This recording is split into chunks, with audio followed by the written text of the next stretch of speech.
Alur cerita anime Zenshu. Cerita dibuka di sebuah meja kerja ada seorang gadis bernama Hirose Natsuko. Setelah lulus SMA, dia bekerja di studio anime dan menjadi seorang animator.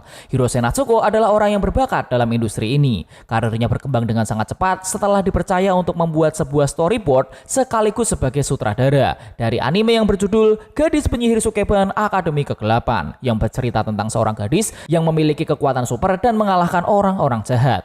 Mirip Sailor Moon sih. Anime ini sangat populer dan menaikkan nama Hirose Natsuko. Dan sekarang Natsuko sedang memegang proyek sebuah film anime komedi romantis yang berjudul Hatsukoi First Love. Tetapi karena Natsuko mungkin adalah seorang introvert dan belum pernah berpacaran, Natsuko menghadapi sebuah masalah dalam membuat storyboardnya karena tidak pernah merasakan apa itu pacaran dan cinta. Saat sedang peregangan badan, dia dihampiri oleh seorang wanita tua yang menanyakan perkembangan storyboardnya yang ternyata sama sekali belum dibuat. Lucunya malah, saking introvertnya, Natsuko itu selalu menutup wajahnya dengan rambutnya yang sangat panjang. Malah mirip Sadako nggak sih? Wanita ini mengoceh mulu tentang persiapan film ini, tapi Natsuko malah mengacuhkannya karena dia ingin berkonsentrasi. Padahal wanita ini sudah membawakan bekal dengan lauk kerang untuk dimakan oleh Natsuko dan teman-temannya. Wanita ini lalu sesumbar bahwa film ini akan untung sampai miliaran, yang membuat Natsuko semakin kesal karena itu berarti bebannya semakin besar. Terus datang nih seorang gadis muda yang membawakan sebuah draft untuk video promosi film Hatsukoi First Love. Ini kayak film trailer ya. Dan dia meminta Natsuko untuk merevisinya. Setelah melihat draft itu dengan cepat, Natsuko langsung meminta semuanya untuk direvisi. Hal ini membuat gadis ini sangat panik dan juga bingung karena Natsuko tidak memberikan arahan sama sekali bagian apa yang harus direvisi. Tapi Natsuko malah memaksa dia pengen menggambar semuanya dari awal. Ternyata Natsuko adalah orang yang sangat perfeksionis dan tidak percaya dengan pekerjaan orang lain. Tapi tetap saja dia ingin mengerjakannya sendiri. Meskipun tidak ngomong apa-apa. Di ruang makan, teman-temannya sedang ngomongin tentang Natsuko yang berkata bahwa rambut Natsuko itu tidak akan dia potong sampai storyboard dari film ini selesai. Agak repot ya. Apalagi jadwal film ini sudah bermasalah dan molor sangat jauh. Sambil melepas stres, Natsuko membuka sosial media di mana dia capek melihat banyak sekali orang yang berharap pada Natsuko yang akan membuat sebuah mahakarya lagi. Sampai akhirnya dia dikejutkan dengan sebuah berita di mana ada seorang sutradara anime berumur 60 tahun yang meninggal dunia karena diduga keracunan makanan. Natsuko lalu mengambil makanan jatahnya. Sebelum sempat makan, tiba-tiba gadis tadi itu datang lagi. Dia menyarankan bagaimana kalau tugas pembuatan storyboard diserahkan kepada orang lain. Tapi Natsuko langsung dengan tegas menolaknya. Lalu teman kerja Natsuko yang bapak-bapak ini mulai kesal dengan keegoisan Natsuko yang apa-apa mau sendiri. Hal ini langsung membuat Natsuko marah, tapi bapak-bapak ini malah ketakutan dan menyalahkan juniornya yang lagi bikin cup ramen sendiri. Lalu kita melihat di sebuah meja ada alat yang disebut pack bar, alat yang umumnya digunakan dalam pembuatan animasi tradisional atau pembuatan storyboard. Fungsinya adalah untuk menjaga agar kertas atau lembar kerja tetap sejajar selama proses menggambar, sehingga gambar yang dibuat bertumpuk dengan presisi. Natsuko mencoba memakan bekal dengan lauk kerangnya sambil menonton sebuah anime yang berjudul Horobiku Monogatari, atau diterjemahkan sebagai kisah kebinasaan. Sebuah anime dengan cerita yang menyedihkan karena dikabarkan bagi yang sudah menonton anime ini mentalnya akan kena dan langsung putus asa, yang akhirnya membuat anime ini dianggap gagal dalam industri peranimean. Inti dari cerita ini adalah si tokoh utama Luke Braveheart bertarung bersama teman-temannya untuk menghentikan kelahiran dari monster yang bernama Void Ultimate. Ya, ini standar cerita RPG lah ya. Natsuko jadi merasa bahwa anime ini akan bagus jika ada live actionnya, dan pemeran dari Luke Braveheart haruslah aktor yang ganteng. Tapi dia tidak bisa mengingat nama dari aktor yang dia maksud. Dia hanya ingat kalau aktor itu pernah bermain sebagai Kamen Rider. Tiba-tiba Natsuko itu tersedak dan muntah. Dia lalu terjatuh karena sepertinya dia keracunan makanan dari kerang yang warnanya aneh banget. Semua orang mulai panik, tapi Natsuko malah mengambil pack barnya dan di saat-saat terakhir dia malah berkata, Kaname Jun. Buset, ini udah sekarat loh. Malah ngomong yang enggak. By the way, Kaname Jun itu adalah seorang aktor asli yang pernah bermain sebagai Kamen Rider G3 di serial Kamen Rider Agito. Aneh bener nih orang. Natsuko seperti flashback ke masa lalunya di saat dia sedang menonton anime Horobiku Monogatari. Tapi tiba-tiba dia terbangun di sebuah gurun pasir dan langsung berhadapan dengan monster. Monster tersebut langsung mengejar Natsuko, tapi untungnya ada orang yang datang untuk menyelamatkannya. Seorang kesatria, elf, dan unicorn cebol. Dan mereka berhasil mengalahkan monster ini. Tiba-tiba ada monster aneh yang melayang nih. Ternyata Natsuko mengenali kesatria yang menyelamatkannya yang bernama Luke Braveheart, tokoh utama dari anime Horobiku Monogatari. Luke langsung memarahi Natsuko karena gurun ini adalah tempat yang berbahaya. Natsuko yang bingung dan mengenali mereka semua langsung mendekat. Yunio si unicorn, Memel si elf, dan QJ yang aku nggak tahu ini dia sebenarnya apa. Robot kayaknya. Natsuko mengira dia sedang ada di sebuah event cosplay, sedangkan mereka berempat mengira Natsuko adalah monster asing dengan rambut hitam. Luke bertanya siapa gadis ini, yang dijawablah, aku adalah Hirose Natsuko, sutradara anime. Ya mereka mana ngerti lah. Luke lalu meminta Natsuko untuk kembali ke kota karena berbahaya jika ada di sini. Tiba-tiba Yunio menjadi unicorn yang sangat cantik. Natsuko yang masih mengira ini adalah cosplay kaget banget. Luke dan yang lain langsung terbang meninggalkan Natsuko. Natsuko langsung menyusul mereka ke arah kota. Tapi dia masih mengira bahwa ini adalah sebuah event. Di saat Natsuko merasa lapar, dia melihat ada keramaian di tengah kota yang ternyata itu adalah Luke dan kawan-kawannya. Luke dan yang lainnya dikenal sebagai Nine Soldier yang akan menyelamatkan kota terakhir. Terus ada seorang nenek-nenek yang bernama Baobab memberikan sambutan yang anehnya Natsuko itu tahu apa yang mau dikatakan oleh nenek-nenek ini. Yang bercerita ada orang-orang yang akan menyelamatkan dunia dari Void Ultimate. Natsuko bahkan hafal semua yang akan dilakukan oleh orang-orang yang ada di sekitarnya, termasuk nama kristal yang bernama Soul Future ini. Natsuko tersadar bahwa ini adalah dunia dari Horobiku Monogatari. Natsuko langsung menghampiri Luke dan yang lainnya dan ingin mengkonfirmasi apakah Luke adalah Luke Braveheart yang asli. Natsuko semakin stres, jangan-jangan dia reinkarnasi ke isekai. Itu berarti jika melihat dari pola anime isekai kebanyakan, Natsuko harusnya sudah mati. Dia panik karena biasanya yang mati adalah seorang hikikomori atau pengangguran, sedangkan Natsuko adalah seorang animator dengan karir yang sangat bagus. Yunio mulai kesal dan mengusir Natsuko. Natsuko teringat kisah lanjutan dari pesta kali ini, di mana tiba-tiba setelah pesta akan ada monster void dengan jumlah yang sangat banyak akan menyerang kota. Tiba-tiba perut Natsuko berbunyi karena lapar, tapi dia masih berusaha untuk memperingati Luke dan yang lainnya tentang kelanjutan kisahnya. Sayangnya Luke tidak percaya karena QJ tidak merespon apapun. Ternyata QJ ini semacam robot yang bisa mendeteksi keberadaan Void, dan QJ sekarang sedang mengisi baterainya. Buset dah. Yunio semakin kesal dan menyuruh Natsuko pergi. Natsuko yang marah langsung memutar-mutar Yunio, tapi Luke langsung menghentikan Natsuko karena dia tidak suka ada orang yang menyakiti temannya. Dia berkata bahwa monster rambut seperti Natsuko hanya akan merepotkan di saat perayaan seperti ini. Suara perut Natsuko yang lapar semakin keras dan Natsuko lalu marah. Buat apa menjadi seorang pahlawan yang ingin menyelamatkan dunia kalau tidak mau membantu orang yang sedang kelaparan di depannya? Natsuko lalu berniat mengambil makanan yang ada di meja, yang mana itu adalah makanan yang terkenal di anime Horobiku Monogatari ini. Tapi Luke tidak mengizinkan Natsuko untuk memakannya karena dia kesal terhadap Natsuko yang sudah membuat keributan. Natsuko pun lalu diamankan oleh para penjaga. Malam pun tiba dan Natsuko hanya terdiam di pojokan, melihat Luke makan dengan santai sambil memamerkan makanannya. Natsuko kesal melihat sifat asli dari Luke. Dia lalu teringat alur cerita Horobiku Monogatari setelah pesta ini selesai, di mana kota ini akan kedatangan monster void dengan jumlah yang sangat besar dan para Nine Soldier akan berhasil mengalahkannya. Tetapi Yunio harus meninggal dan hal ini akan membuat Luke merasa depresi. Natsuko ingin membiarkan plotnya seperti itu, tetapi dia merasakan keraguan di dalam hatinya. Tiba-tiba ada peringatan bahwa Void sudah muncul. Luke dan yang lainnya langsung keluar kota untuk menghadapi Void. Natsuko juga menyusul dan melihat keadaan dari menara pengawas. Luke dan yang lain mulai merasa ragu melihat jumlah Void yang sangat banyak.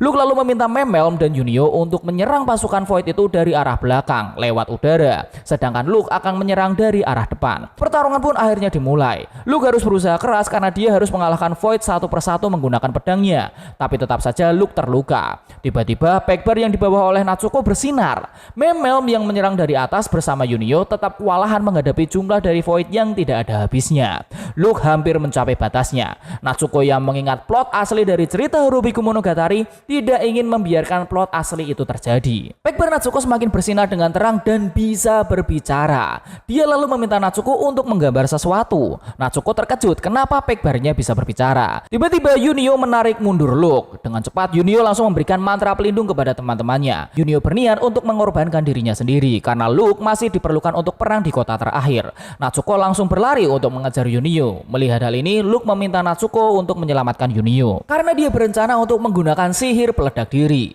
Pegbar Natsuko terus memintanya untuk menggambar, tetapi Natsuko bingung harus menggambar apa. Pegbar itu malah meminta Natsuko untuk memikirkannya sendiri. Luke dan yang lain bingung Natsuko sedang berbicara dengan siapa. Yunio sudah bersiap, meskipun takut dia tetap berusaha untuk melakukannya karena bagaimanapun dia adalah bagian dari Nine Soldier dan harus terlihat keren. Natsuko lalu memikirkan apa yang harus dia gambar. Dan dengan wajahnya yang terlihat, ia pun mulai menggambar dan di sini animasinya bagus banget guys. Natsuko langsung mendapatkan Entah dari mana peralatan-peralatan yang diperlukannya untuk menggambar. Lalu Natsuko menggambar dengan peralatan yang sangat lengkap di tengah gurun pasir dan muncullah sinar yang sangat terang. Luke melihat di mana Natsuko itu sedang sangat fokus dan menggambar dengan kecepatan yang sangat tinggi. Ternyata di sini Natsuko cukup cantik loh. Lalu dalam waktu 42 detik naskah gambar Natsuko sudah jadi. Yang tidak disangka-sangka keluarlah satu monster dengan ukuran yang sangat besar. Natsuko yang menggambar justru yang paling kaget dan tepat di saat-saat terakhir Natsuko memerintahkan monster itu untuk mengalahkan semua Void. Buset, ini kayak Evangelion loh guys. Hanya dalam sekejap semua Void hilang dan Yunio berhasil selamat. Luke lalu menghampiri Natsuko dan bertanya siapa sebenarnya cewek yang ada di depannya ini. Natsuko pun menjawab, aku adalah animator yang datang dari dunia nyata, Hirose Natsuko. Tapi tiba-tiba Natsuko tidak sadarkan diri. Yunio yang tidak tahu apa-apa datang dan mengira bahwa serangan tadi adalah kemampuannya. Dia kaget melihat wajah asli dari Natsuko. Luke lalu menggendong Natsuko dan selesailah episode 1 Zenshu kali ini. Di episode kedua ini kita langsung melihat anak-anak kecil. Ada satu anak yang menggambar dan sedang bercerita tentang anime Horobiku Monogatari, di mana pada universe anime ini setiap negara memiliki soul future yang membantu kehidupan masyarakatnya. Tapi tiba-tiba monster Void muncul dan memakan soul future. Jika monster Void berhasil memakan 9 soul future, maka Ultimate Void akan bangkit dan mengakhiri dunia. Karena itulah Nine Soldier dibentuk untuk menyelamatkan dunia ini. Kita lalu kembali ke masa sekarang. Natsuko baru saja terbangun di dalam kerajaan kota terakhir. Luke tiba-tiba datang dengan membawa sayur-sayuran. Natsuko ternyata sekarang sedang lapar dan Luke lalu memasak untuk Natsuko. Luke berkata Natsuko sudah tidur selama 3 hari. Natsuko memakan bubur buatan Luke dan terkejut ternyata masakannya enak banget. Padahal setahu Natsuko dari buku referensi yang dia baca tidak ada informasi bahwa Luke bisa memasak. Luke bingung apa itu buku referensi. Natsuko menjelaskan, buku referensi adalah buku yang berisi keterangan tentang anime Horobiku Monogatari, termasuk informasi tentang Luke seperti julukan, senjata, tinggi badan, berat badan, dan hal yang tidak dia sukai seperti gadis muda yang sedang kumpul-kumpul. Aneh banget memang. Luke bingung buat apa Natsuko mengumpulkan semua informasi itu, dan Natsuko hanya menjawab untuk kesenangan pribadi. Setelah makan dengan sangat banyak, Luke bertanya tentang kemampuan Natsuko yang kemarin dia lakukan. Natsuko di sini pamer bahwa itu adalah kemampuan dari pack bar-nya. Tapi ketika dia mau menggunakannya, entah kenapa kekuatannya tidak muncul. Luke menganggap bahwa pack bar ini adalah sumber sihir dari Natsuko. Natsuko berusaha mengambil pack bar-nya yang diambil Luke. Tapi karena tersandung, dia malah menubruk Luke. Dan mereka tatap-tatapan.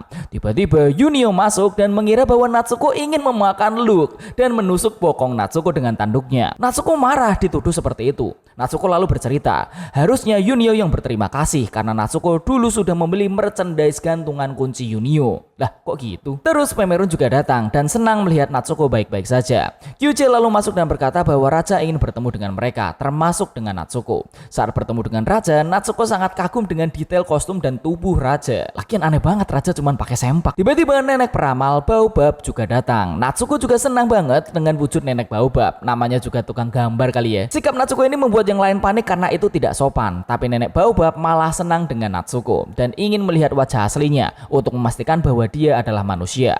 Raja lalu bertanya, negeri dunia nyata itu ada di mana dan bagaimana Natsuko bisa berada di sini. Tapi Natsuko juga tidak tahu. Dia hanya mengira kalau kemungkinan dia sudah mati karena keracunan makan kerang dan dia bereinkarnasi ke dunia anime Horobiku Monogatari ini. Pada bingung, anime apaan dah? Dan di sini Natsuko malah menjelaskan bagaimana pembuatan sebuah anime. Ya jelas semua orang nggak paham. Terus nenek Baobab dan Raja itu ternyata memanggil mereka semua untuk memberitahu bahwa soul future di dunia ini hanya tinggal satu. Dan jika sampai dimakan oleh monster Void, dunia ini akan berakhir. Karenanya mereka ingin Natsuko bergabung ke dalam Nine Soldier. Tapi Luke dan Yunio menolak ide ini karena Natsuko adalah seorang wanita. Luke berkata wanita itu gampang menangis dan lemah. Terlebih mereka suka ngobrol untuk gibah kalau sudah kumpul-kumpul dan akan menjadi beban tim. Natsuko tanya, terus bagaimana dengan Memerun? Kan dia juga wanita. Luke kayak bingung harus menjawab apa dan dia beralasan kalau Memerun adalah seorang pejuang. Di sini Luke bersikeras menolak Natsuko. Ternyata Natsuko juga tidak mau bergabung karena Natsuko tahu bahwa setelah ini akan ada serangan Void lagi dan kali ini mereka akan menyerang dari langit. Natsuko tidak mau bertarung karena nanti dia bisa mati lagi. Semua orang kaget, Void akan menyerang dari langit karena selama ini tidak pernah ada monster yang bisa terbang. Luke memaksa Natsuko Natsuko untuk menjelaskan lebih detail. Tapi karena Natsuko masih kesal dengan perkataan Luke, dia tidak mau memberitahunya. Luke dan yang lain lalu pergi, tapi Natsuko entah kemana. Luke merasa tidak enak kepada Memerun atas perkataannya tentang wanita tadi. Tapi Memerun tidak memperdulikannya. Ternyata Natsuko pergi ke tengah gurun pasir karena dia ingin kembali ke dunia nyata. Tapi bahkan setelah berdoa kepada dewa tetap tidak terjadi apa-apa. Di sini Natsuko mulai tantrum. Tiba-tiba hujan turun dengan sangat deras dan Natsuko hanya bisa kembali untuk berteduh. Dia lalu melihat sebuah gerobak yang mengangkut padi yang membuatnya teringat sesuatu. Lalu kita melihat Luke dan Yunio sedang bermain board game. Luke di sini kaget karena dia melihat ada sesuatu di jendela yang ternyata itu adalah Natsuko yang basah kuyup. Buset, serem banget. Natsuko lalu dibiarkan masuk dan makan. Luke lalu bertanya kepada Natsuko lagi tentang monster void dari langit. Luke ingin mencoba percaya karena di serangan sebelumnya Natsuko juga sudah memperingatkan mereka dan memang terjadi beneran. Karena kata Natsuko semua informasi itu ada dari buku referensi yang sudah dia baca. Mendengar hal itu Natsuko meminta kertas untuk menggambar. Dia lalu menggambar monster void yang akan datang berupa kapal induk dengan monster yang berbentuk nyamuk di dalamnya. Yunio kagum dengan gambar Natsuko. Ternyata mereka semua memang belum pernah melihat tipe void yang ini. Natsuko lalu berkata, void tipe ini akan muncul saat festival panen, yang mana festival panen akan dilaksanakan 3 hari lagi. Void ini akan menyerang pertanian warga untuk membuat semua orang kelaparan. Luke lalu bertanya, kenapa Natsuko kembali ke sini? Natsuko lalu menjawab, sebenarnya dia ingin kembali ke dunia nyata tapi dia tidak tahu caranya dan dia ingin melindungi sesuatu yang ada di dunia ini dan itu adalah makanan. Semuanya bingung dengan alasan Natsuko ini, tapi Natsuko memutuskan untuk tetap bergabung dengan Nine Soldier karena dia dengar Nine Soldier bisa makan dan minum secara gratis di bar. Meskipun sekarang dia belum bisa menggunakan kemampuan pack barnya lagi. Tapi di sini Luke memberikan sebuah syarat sebelum mengakui Natsuko menjadi Nine Soldier, yaitu Natsuko harus membantu untuk mengalahkan Void nanti. Terus kita melihat semua orang langsung bersiap untuk melakukan panen. Ada juga yang berlatih untuk menghadapi Void. Natsuko lalu datang ke sebuah bar yang ternyata pemilik bar yang bernama Naomi ini mirip dengan bos di tempat kerjanya dulu. Dan Naomi mengenali Natsuko. Natsuko lalu diberikan bir susu dan makanan. Natsuko sangat senang karena semuanya enak. Tapi dia lalu sadar bahwa bosnya Natsuko ini dulunya adalah produser dari anime Horobiku Monogatari. Jadi kalau ada hubungan antara orang di dunia nyata dengan karakter yang ada di sini, itu berarti ada petunjuk untuk kembali ke dunia nyata. Tapi mengingat pekerjaan storyboardnya di dunia nyata yang belum selesai, dia jadi ragu apakah dia harus kembali. Tibalah di hari penyerangan. Luke meminta Yunio dan Memerun untuk menjaga kota, tapi Natsuko di sini malah mau kabur dan dia dihalangi oleh Luke. Natsuko lalu ditarik oleh Luke ke gurun pasir untuk berhadapan dengan Void bersama Luke. Luke meminta Natsuko untuk menggunakan sihirnya, tetapi Natsuko tidak bisa karena pack barnya tidak berbicara. Monster Void yang berbentuk nyamuk ini mulai menyerang dengan jumlah yang sangat besar. Natsuko lalu mengajak kabur, tetapi Luke tidak mau karena kalau mereka kabur siapa yang akan melindungi kota. Luke lalu menerjang Monster Void sendirian. Di saat yang sama pack bar Natsuko langsung bersinar dan meminta Natsuko untuk menggambar. Tapi ternyata yang bisa mendengar suara pack bar itu hanyalah Natsuko karena QJ merasa tidak mendengar apa-apa. QJ lalu meminta Natsuko untuk menggunakan kekuatannya karena Luke sudah mulai kewalahan. Natsuko berniat menggambar monster yang kemarin, tapi pack barnya menolak. Karena Natsuko tidak boleh menggambar hal yang sama, dia harus membuat gambar yang baru. Di saat genting seperti ini, Natsuko bingung harus menggambar apa untuk pertarungan udara. Padahal para monster Void sudah mulai menyerang kota dan ladang. Bahkan kekuatan Memerun dan sihir dari Yunio tidak bisa menyelesaikan semuanya sendirian. Ketika Luke sudah mulai kehabisan tenaga, akhirnya Natsuko bisa mengeluarkan kekuatannya. Meja menggambarnya pun muncul dan dia mulai menggambar dengan sangat cepat. Semua orang mengharapkan Natsuko karena Kyuji memprediksi mereka hanya bisa bertahan 1 menit lagi. Tapi untungnya gambar Natsuko sudah selesai. Lalu muncullah rudal yang sangat banyak yang menyerang semua Void. Tapi di sini malah terlihat seperti ular gak sih? Dan untungnya tidak ada Void yang berhasil lolos. Bahkan kapal induk Void ini diserang dari luar dan dalam yang membuatnya meledak dengan sangat hebat. Dan selesailah pertarungan kedua ini. Semua orang senang karena Natsuko sudah membantu. Tapi seperti sebelumnya, Natsuko langsung tertidur. Luke lalu menggendong Natsuko pulang dengan tatapan yang kaget. Ternyata Natsuko tertidur selama 3 hari lagi. Natsuko lalu berkata bahwa untuk membuat key animation sendirian memang butuh waktu sekitar 3 hari. Jadi mungkin ada hubungannya di sini. Dia langsung makan makanan buatan Luke. Dan di sini rambutnya lucu banget sih. Sambil makan, Natsuko memuji masakan Luke terus-menerus yang membuat Luke juga senang. Dan selesailah episode kedua Zenshu. Sampai jumpa di episode ketiga. Sampai jumpa di episode berikutnya dan jangan lupa untuk klik tombol subscribe dan share video ini ke teman-teman melalui sosial media kalian. Bye bye.